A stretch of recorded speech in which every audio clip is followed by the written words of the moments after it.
Josh from Working Man Reads. Today I'm here with a book review for Red Rising by Pierce Brown. And overall, I enjoyed this book. It was about a 4-star read for me. I think there's better stories in Pierce Brown's work to come.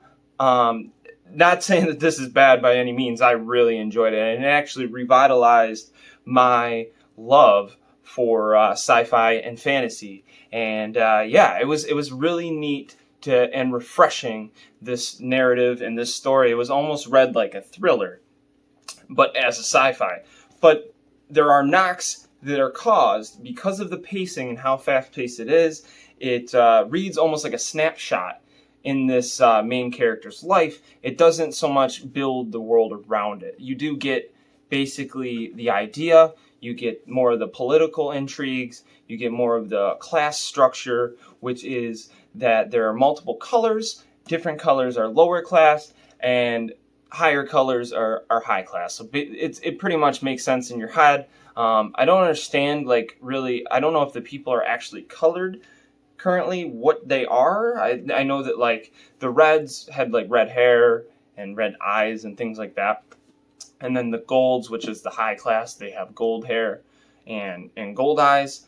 And, that. So basically, I think that they're literally might be colored, what their colors are. But like I said, there is some lacking setting and world building in this. It's not your traditional sci-fi fantasy where there's 130 to 50 pages of build up and this is the world and this is what trees look like and this is what the sand is. No, it's more or less like this world sucks.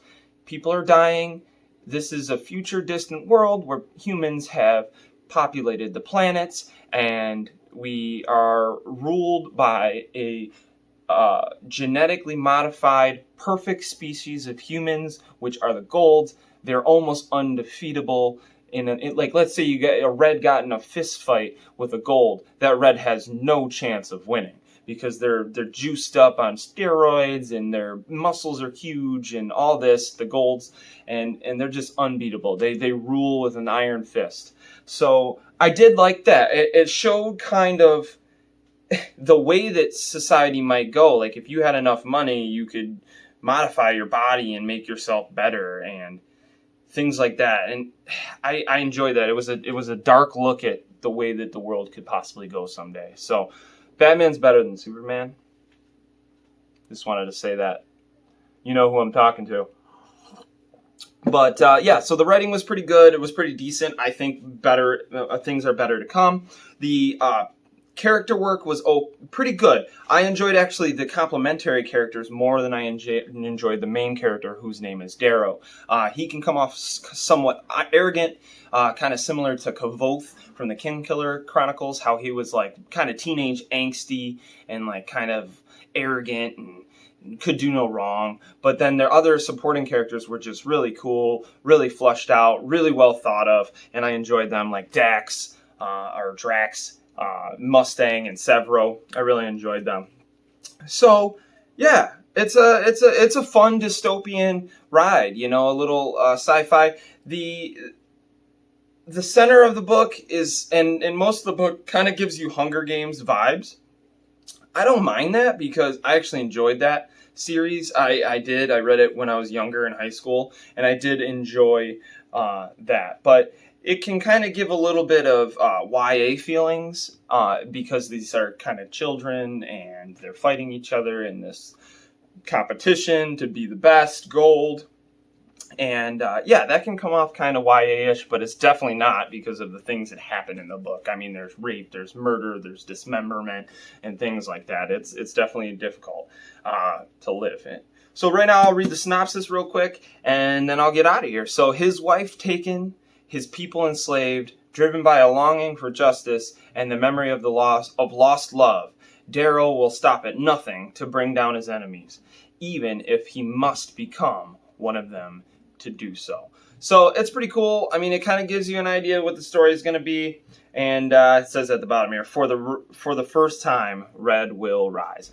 So unfortunately, that kind of, it gives you a kind of a gist of what's going to occur. But it's I don't like synopsises, man. I'm telling you, they're the worst. But I almost like the little blurb of part of his writing up here is actually one of my favorites. It's a part that really messes you up. I had to put the book down when this actual scene was playing out. So, I live for the dream that my children will be born free, she says. That they will be what they like. That they will own their land that their father gave them. I live for you, I say softly. Io kisses my cheek, then you must live for more.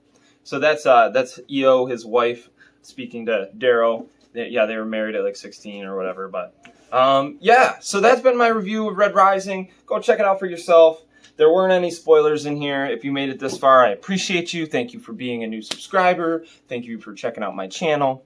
And let me know what you guys think of it. There are some funny 1-star reviews of it, which is basically the things that I knocked it for. It can come off YA. It can come off, the guy can come off pretty arrogant. I agree. And things like that. But it's the first book in a series, and it's not too long. And I think that their future books are going to be legendary. I think that this might be one of my favorite fantasy/sci-fi series that I've ever read. So, thank you guys. Peace.